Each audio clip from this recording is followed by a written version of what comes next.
Hey, oh, what do you know? It's me. Yes, I realize I'm wearing the same shirt. This is my bed attire. Thank you very much. Hey, look what day it is today. It's me, and I'm talking again because I just can't seem to get enough uh, of this for some reason. I don't know why. I think it's because oh I think it's because I don't know. I think I'm a little wound up in a lot of different areas, but for some reason, this one topic that we did the video on yesterday, I'm not mad about it or anything, but I am a little wound up about it, especially when things start happening. But hey, first, I went to stop by the shop that's close to my place, or close to my work rather, and just kind of had a browse. He's got some Comic Factory. They've got some really good discount bins with a lot of older graphic novels and stuff. And then I think then they get discounted even further at a certain point. So I always flip through them. Uh, there's always something new on my radar, even though I've looked through them like a million times. He does switch them out, but even when he doesn't, there's just certain things that are on my radar at different times. So I go in with focus looking for stuff. There was nothing this time that I was specifically looking for, but I was pleased to find the graphic novel of Enigma, which I read the first six. Now I've got the whole collection. Cost me $5 big Canadian, which is about $90 US, or vice versa. Actually, it's about 50 cents US. What am I saying? Um, so it's the whole collection. So my plan was to read this, but I had a late night at work. I literally got home about 20 minutes ago or so. Well, maybe a bit longer than that at this point. But yeah, I don't know if I'm going to get to it tonight. I do really want to read it, but my mind is kind of racing a mile a minute. So I'm going to try to let that settle before I try to get some sleep. Super excited because I just wasn't finding the final two issues. And it has a introduction by Grant Morrison. And of course, today I didn't bring my glasses down with me. So, you know, it's in well-read shape, but that's fine by me. I'm just really excited to have a chance to read the final two, and I'm not even going to look at the last couple of pages. So that was a cool score there for sure. And then another that just kind of sprung up, and I mean, I haven't pulled out the Eclipse book yet. Maybe it was one of his opera books, because there's parts of this cover that are really familiar. So I saw P. Craig Russell, The Jungle Book from NBM, and again, dirt cheap. Really, this one is in beautiful condition. It looks like it almost hasn't been read, but that cover really reminds me of an Eclipse title. So when I saw this collection, I thought maybe I'd stumbled on another Eclipse title to scratch off my list. It wasn't it, but I couldn't resist anyway. P. Craig Russell. Beautiful, kind of glossy cover with a little, oh, there we go, little flap on the inside there. Looks really nice. And like I said, this looks like it has never even been read. So I think this was about $5 as well, too, something like that. So that's really, really very, very cool. I'm glad about both of those. And then he had the latest Space Riders, which has taken a long time to come out, as have a lot of things, and we don't need to go into the reasons why. So I'm really glad that this did come out, though. Carlos Giffoni, who I've spoken about here before, noise musician who did that. What was that mini series that he did? Was it Stalker or something? Or don't remember what it was about. There was, or I remember what it was about. I don't remember what it was called. It was the cat, and I wasn't overly impressed with it. But the first issue of this one I really liked. It has the potential to just be a completely wild trip. And Zarit's artwork is fucking mind bending. I really, really enjoy it a lot. The way he colors a page and stuff, and it's wild. Like, hey, look at that color shifting there, even on the camera. I don't know if it's doing it in the playback or not, but it is for me. So yeah, very minimal stuff, and then there's a little preview at the end. I think it's called Loud. So you get a few pages of another book. So that's all that I picked up. But look at, just gaze on that cover. It's a beautiful thing. Really, really great. And then, again, because I'm a bit of a masochist, I just couldn't let it go today. So I had a little bit of a discussion.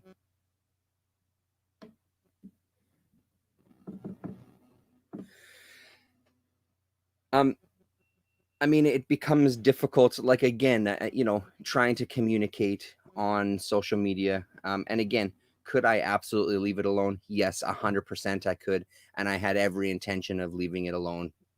Scrolling past this just from one particular individual, there was a lot of comments, and they used the word, calling Tom King a scab, which then I that really bothered me, because it's something that bothers me a lot with people in general. This isn't relegated to just social media.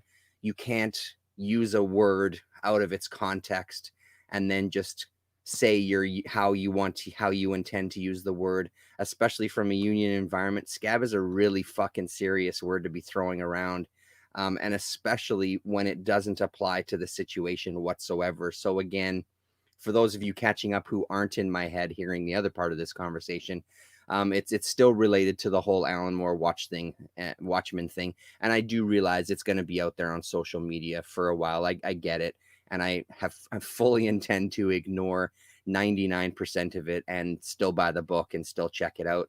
But like I said, that was a bit of a, as the kids say, a trigger for me, that word. The context that this individual thought that Tom King writing it against, when Alan Moore specifically told people he didn't want them messing with his characters, that he is now a scab, to which I kind of said, that's a pretty strong word to be using. Do you know the context of that? Like, there's no strike going on here. He isn't crossing a picket line. Like, that's a pretty fucking serious thing to be saying about someone. Again, like, you can have and I think the problem that came with this specific conversation was, again, like, you're absolutely entitled to your opinion, and I don't disagree with you about what his wishes were. Absolutely not. But I think if you can't make a reasonable argument for it, I'm not there with you. Like, I'm just not. I'm sorry. Like, there has to be a little bit more, because again, the premise for me is, if you feel that he was, what the thread eventually came down to when I brought up, well, what about the Kirbys and the Ditkos? Like, they got treated really horribly, to which the response was, well, they never publicly said that they didn't want anybody working on their characters. And it's like, so really, that's really what it's about? The simple fact that he said that he didn't want anybody to work on the characters, that's all that your argument is based on? To me, that's a ridiculous argument. If you don't want to buy the book because you personally don't agree with it, absolutely fine. But my problem comes when you use that as a basis to kind of leap forward and start throwing other words around and start making other accusations and start trying to bring in a bunch of other things, because this individual also just made some comments against people who were going to buy it, and literally said to me, how can you call yourself a fan of Watchmen and still buy into this? It's like, well, because I have a different perspective than you on it. That's why. And it is difficult, and I could even see it in myself, because obviously I had work to do today, so I walked away from it for many hours in a row, and it didn't affect the rest of my day. I kind of got on with my day. But then you revisit it and you see that kind of stuff, and it's just like, there is a part of you with social media, again, this idea, like, you don't fucking know me. We've never met in real life. Who the fuck do you think you are telling me that I can't be a fan of it and still want to support and read the new book? Like, it's it's a little brazen, to say the least. It's a little bold, and I recognize it in myself, and I'm sure other people do too, that when I saw that, I could feel my back get up and my finger started typing. But again, like, I do it a lot in my job as it is. I've typed and deleted more emails than you've had hot dinners. You know what I mean? Like, that type of expression. Like, I know how to monitor my responses for the most part, especially when it comes to dialoguing, like where there's going to be a record of it, like an email or a text or on a message board or something. But I do admit it kind of got my back up a little bit. And then, of course, because I had started a conversation and there was a back and forth, I also didn't want to just abandon it, because it's like, well, I did this. I did this myself, so I owe it to this individual now to see this conversation through. And I literally see it as a conversation. We're disagreeing for sure. I did not see it as an argument, even though I don't know what they saw it as. I can only speak for myself. I personally didn't see it as an argument. I saw it as I was trying to get some clarification on where that line was for this individual. Because like I said, I think that line is pretty arbitrary if it's just going to be. So the fact that Kirby didn't speak out, that would have been the thing, that if Kirby would have said he didn't want people working on the character, that would have stopped you from supporting any other artist. Like, that's such a strange, and I honestly, and I'm not being difficult, I honestly can't wrap my head around it, that would be the only reason why you wouldn't participate in the new Watchmen. And I don't really want to get into the whole conversation we had last night, because I think that video does pretty well at covering all of that conversation. This is more about this specific one today. But then you also have the joy of then your words are out there and then someone else is commenting. And the final one tonight, and I think I handled it professionally and calmly. Someone talking to me like I wasn't in the room. This guy or this person literally was blah, blah, blah, and this person that. And I just kind of politely responded, like, please don't talk to me like I'm a child in a room full of adults. I don't appreciate that. But I can see, because for the most part, I've stayed away from any of that kind of stuff the entire time I've been on the internet. I've made a point of not participating in this kind of bullshit, because I do think it honestly is a waste of time.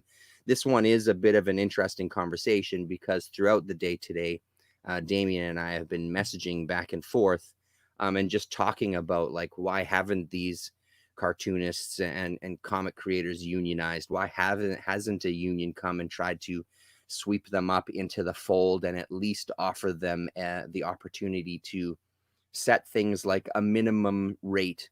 And Damien brought up, I'm going to have to refer to it. And this is where me not having my glasses in front of me is going to be problematic.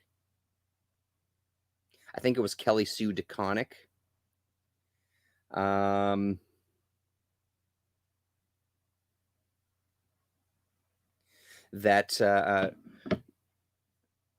believe that's who it was. I can't find it right now, and I don't want to spend a whole video scrolling, talking about going to work as a screenwriter and being covered by a union, and then coming to work in comics and not being covered, and trying to figure out why that would be. So those kind of conversations were really interesting, because I don't know the answer to it. I mean, I know that when it comes to unionizing a shop or a workplace or something, you do kind of have to have like 50% plus one, I believe, is what the wording is, to kind of unionize a shop. But I find it strange, because one of the things, obviously, that makes the union stronger is having more members. So when you do a strike action, then you have a lot of people and you're affecting a lot more businesses. So it does seem strange to me that they wouldn't try to rope in the comic book creators, being artists and writers, into the guild, whether it's the Screenwriters Guild or whatever it is. I don't exactly know where it would fall, but it feels like, especially at this time, when the movies that are being created by Marvel and DC specifically, let's kind of pare this conversation down just to Marvel and DC, just for the sake of this discussion. You'd think that there would be something in there that could be worked. Now, I know what kind of fear tactics and things will be used by employers in those situations, because obviously they don't want to have them unionized, because then that does put limitations on them. And I mean, one of the examples that Damien used in when we were talking today was a story of an artist being told verbally, hey, this is going to be the deal, but you need to start on the work now because it has a date. We have to deliver by such and such a date. So the person does it with a good faith understanding, delivers the work. All of a sudden, they're getting 25% less than they had verbally negotiated. Again, if you had at least a unionized place, a union in place, there could be a minimum rate set. So in our collective agreement, we have a minimum rate. So it's broken up into tiers depending on what the budget of the movie is. And then each of those tiers, there's a minimum rate. Anybody can always and forever negotiate higher than that. It's just they cannot go lower than that amount. So it would solve some of those problems. So then the next step is, why hasn't that happened? I know that they tried it many, many years ago and it kind of fell flat because they were trying to do something from ground up, like create something themselves. And one of the things that I did say to him is that I know a lot of, especially in the arts, everybody feels, because I see it in our industry, everybody feels that, well, our workplace is different. We're weird, we're unique, we're this, that, and the other thing. We don't really fit into that. So therefore, we have to do things like this. And a lot of that dialogue gets planted there by the employers because, again, they would prefer that you just kind of are at their beck and call. But that's not realistic, right? So how then do you cover these artists and writers in this environment? And I think the best way is that they fold into a larger union. Now, the biggest part of that is obviously getting people on board, because if you're going to do something like that and people like the Tom Kings or the Jason Aarons, the more popular creators in that moment don't sign on to it, well, you can have whoever you want signing on to it.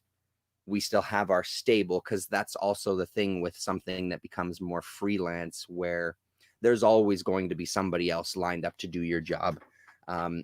It's the way it is with that specific kind of work, with something that's more artistic. If you don't want to do it, we're going to find somebody else. Do you know how many people are lined up and would love to have this opportunity? That sort of conversation. So you do have to have people on board. And then our conversation moved to kind of freelancers and how freelancers are covered.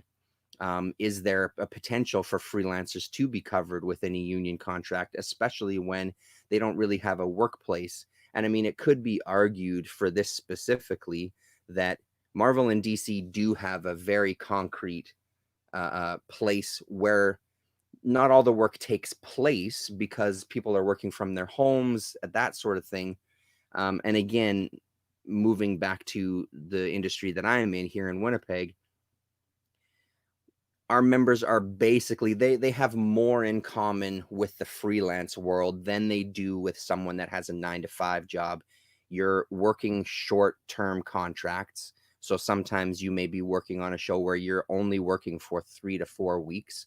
The production office that the production is based out of, where the accountants are, where the producers and production managers are, that office can be different show to show. Even if you're dealing with the same individuals, then you're dealing with multiple locations. So every day there's the potential that your workplace will be different. And again, the biggest one, like I said already, is the kind of short-term contract. When you sign on, you're only signing on for that one production, even if the very next show you do a month down the line is with the same production managers. Sometimes even if it's the same producers, that's now a separate entity. That's now a separate employer, because they create a new business. They create a new corporation is the word I'm looking for. And it becomes its own entity. So, but even in that environment, we still manage to have unionized. We're still able to unionize that environment. And I think that comes from the amount of people and the amount of work it does take to shoot the movies and TV, where it incorporates a lot of different skill sets. But again, going back to one of the things that I said last night, that I do feel this isn't negating that there's artistry in it. Because again, I would argue that even in our industry, there is artistry that comes into it for sure. I would call some of these individuals artists. The difference with ours is we have a lot of people that are just labor. And I don't mean to say just, I'll retract that word, Your Honor. There's labor involved in it as well, too. And I would argue that if you look at a comic book creator, yes, there's artists, but I would argue that they're also technicians, because you have to have the technical skills to create the artwork. You have to have those skills to be able to write the script and communicate and deal with editors and deal with the production on the very limited basis. But there's something that happens when you start talking about art and commerce and stuff, and something where they just don't seem to want to gel. And I've never really understood that, because in my mind, I think they gel very well. And I think you can have them gel really well. Where am I going with this? I'm going to the place of that I think that it can be done. And I'm just really curious if in recent history there has been a push, or if there's been industry professionals that have been approached by a labor organization to try to unionize them. And I'm wondering what that is. So because it's social media, I decided to throw a dart out there and just see if it hit anybody. And I don't expect a response, but part of me hopes that somebody does a half-assed response.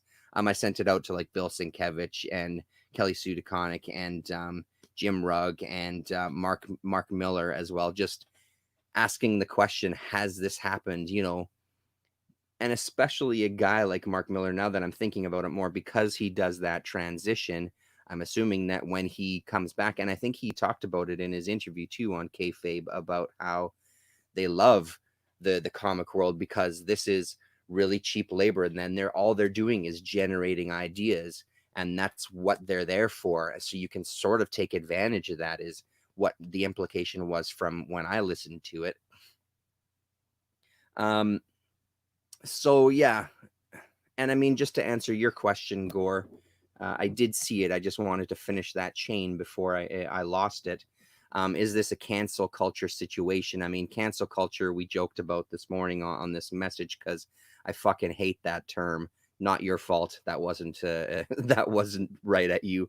I'm not a fan of that term. And honestly, I don't think the scab comment was a cancel culture thing. I think it's just someone who wasn't communicating properly in a certain instant, whether that was just a reaction. I don't really know where it came from. I ultimately don't. No, that's not true. I sort of do care where it comes from. I don't think that was a cancel culture thing, though. I think that was just someone making a poor argument and just throwing around a word that just had no business in there, because everything that is implied by that word, again, that's a strong, strong word to be calling someone a scab. It might not be as strong a word to a lot of people now, but for me, that's a strong fucking word, and I think that's also where I sit with it too, that the idea behind it being, if you agree with this, if this individual really does hold these beliefs about not supporting that work, it's just, for me, it seems like the logical next step. Then why are you supporting anything that these companies do if that's the way you feel about this one? I don't understand where I just don't understand where that next step is, like how you draw that line there and not further, when you know full well the history of these companies. And I mean, again, I know full well the history of the companies. I support them a lot less than I used to, but the reason that I don't support them isn't because of those things. I find it horrible. I find it disgusting what they've done to people. Absolutely. And even to this day, continue to do, to try to take advantage. We could talk about multiple covers. We could talk about number ones. We're not going to, but we could talk about those things. And I find those kind of tactics gross. And it is something that drives me away from them, but it's not the sole reason. There's many more reasons.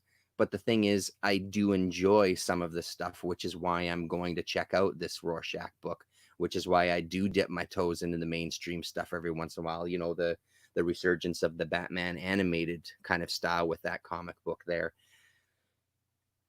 So I mean, it just has sparked a lot of different thoughts, and I think there's so much meat on it for me. Why I keep coming back to it, it's because of the implications of unionizing a workplace like that, and I'm super super curious to hear.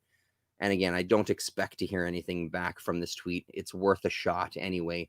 But I'm super curious to hear what the recent history is. And I'm talking very recent history, like in the last 5 to 10 years, again, especially with the movies becoming as popular as they are. I find it hard to believe that someone wouldn't have attempted to unionize those workplaces. Yeah. And I'm not sure why that is. Yeah, I don't really have a thread. I guess I thought I had something more there, but yeah, those are my thoughts on it. I do appreciate everybody making comments on the video, because there was a lot of good comments. And as usual, Russ Works has a lot of great things to say, as he always does. And I've said it before, but it bears repeating. Like, I love all of you who watch my channel. I really do enjoy the interaction, because the knowledge that you guys bring is always impressive to me. And Russ is one of those guys that some of the stuff he writes is great. I really appreciate it. Helps give it more context. Again, I know that you're not going to do videos, Russ, but I am going to put it out there if you ever decide to. I'm there, man. I'm there. I'm going to be hanging off every word. So Gaiman, one of the comments he says is, Gaiman really had no Sandman rights from what I've read. He told DC when he was ending his run that if they gave Sandman to another creator, which they had a right to do, he would not work for them again. Pardon me, by that time, Gaiman was a gigantic figure in publishing, and DC honored his request. Gaiman, for his part, has made sure to come back every once in a while to do a Sandman project of some kind, which has benefited both parties. And I think I'm reading that one because that stands out to me. Yes, he does have. Yes, he does have.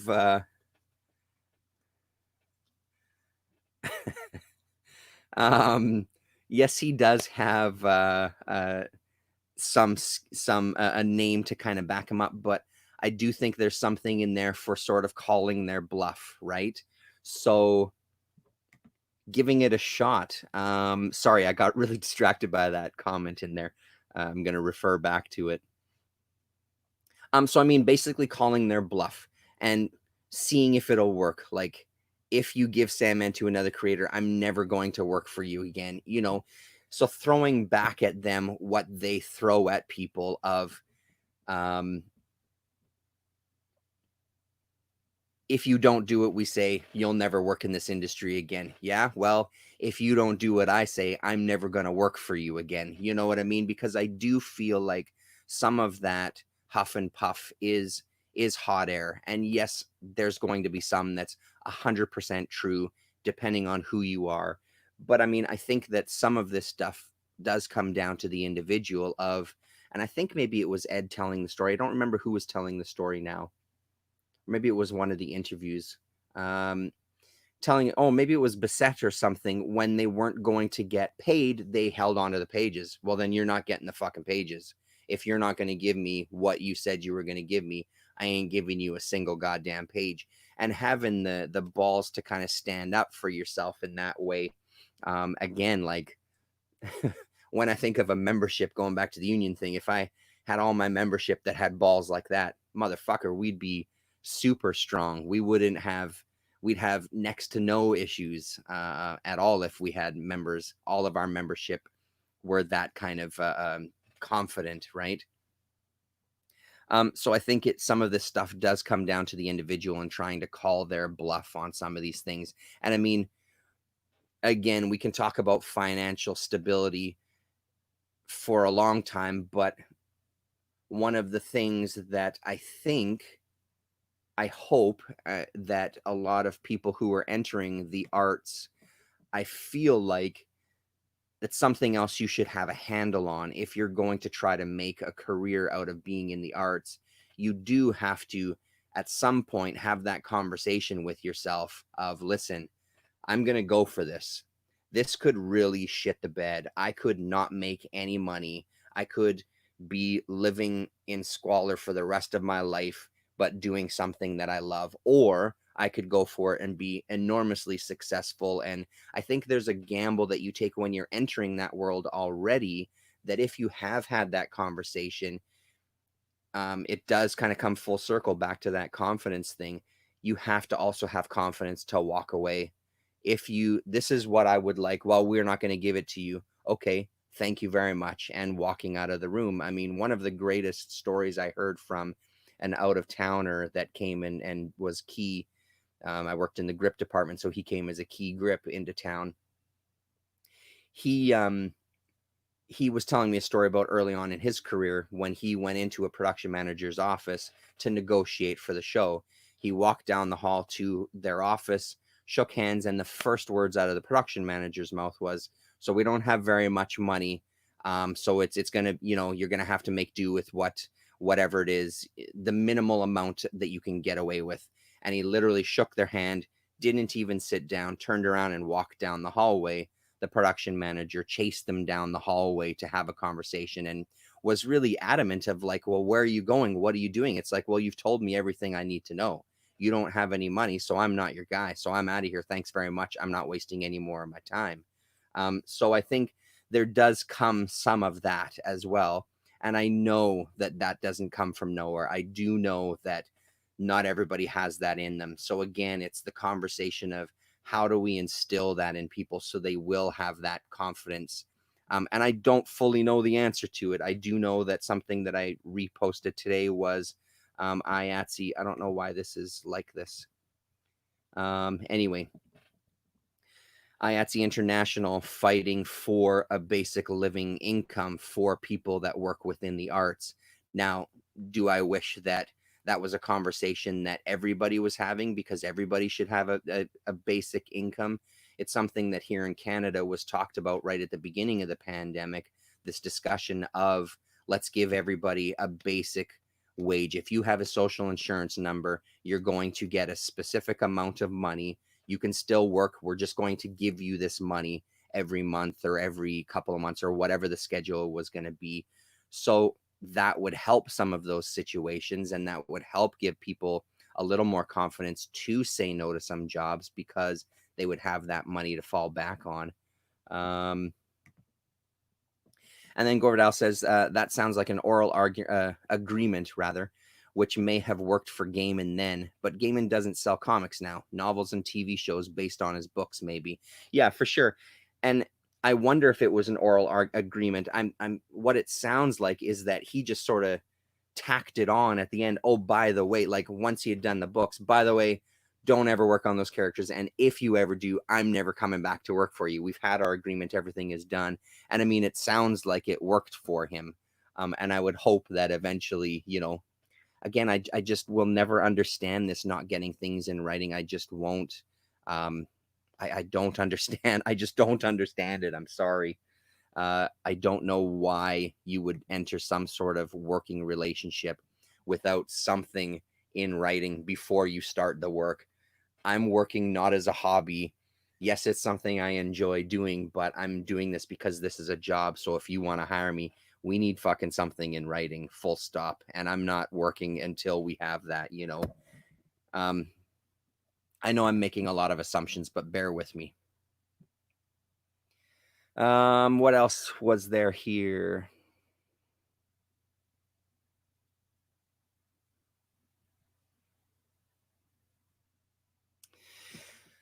Just about the rights reverting back to Moore and Gibbons. So the agreement, this is from Russ again, the agreement was that as soon as the book went out of print, the rights would revert to Moore and Gibbons. It was pretty unheard of at the time in 1986 that something would stay in print for years, let alone decades.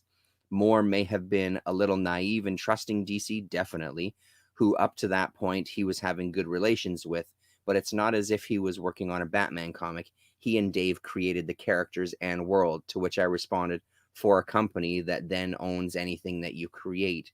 So it is a good point earlier on, too, that the agreement was that as soon as the book went out of print. But I mean, again, like, it seems like, and maybe this is me speaking from hindsight, but it seems like uh, that just seems like yeah, we're going to say this to you because all we're going to do is every single time that's about to happen, we're just going to reprint that fucking book and you're never going to get the rights because we're just going to keep playing that game. And I do know that that conversation happened in 1986 and we're talking now.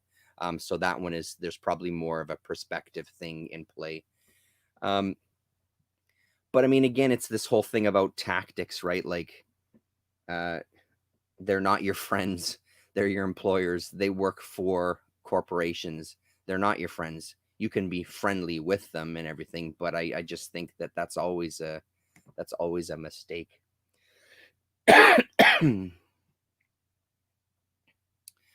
I mean, those were the two that stood out. Not that there was lots of great stuff. There was a number of things. And again, somebody wrote, I'm Team Moore and think it's super shitty how all of his friends and employees and fans and modern creators treated him.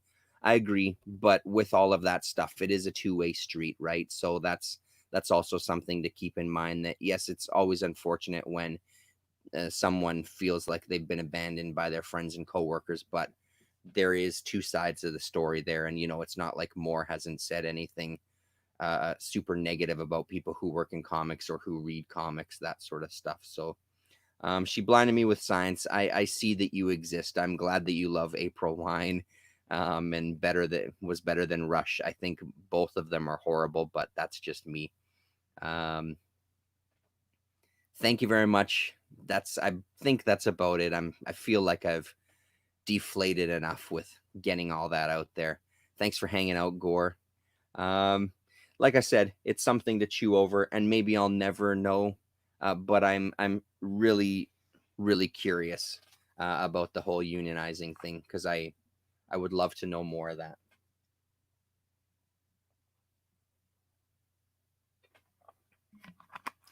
Right on. Maybe I will try to read it. Boom. Maybe I will try to read it. So we're hoping. I talked to Adam and Rasa, and we're hoping to do something, have a chat, possibly on Sunday if it works out. We're hoping to do something that works out on Sunday. It won't be Fridays anymore, so keep your eyes open. Subscribe to Dr. Monkeybot's channel. In another video, She Blinded Me with Science, we'll absolutely have that conversation where we can talk about best bands. Mr. Smarty Pants signing off. Thanks very much, everybody. Thanks for hanging out.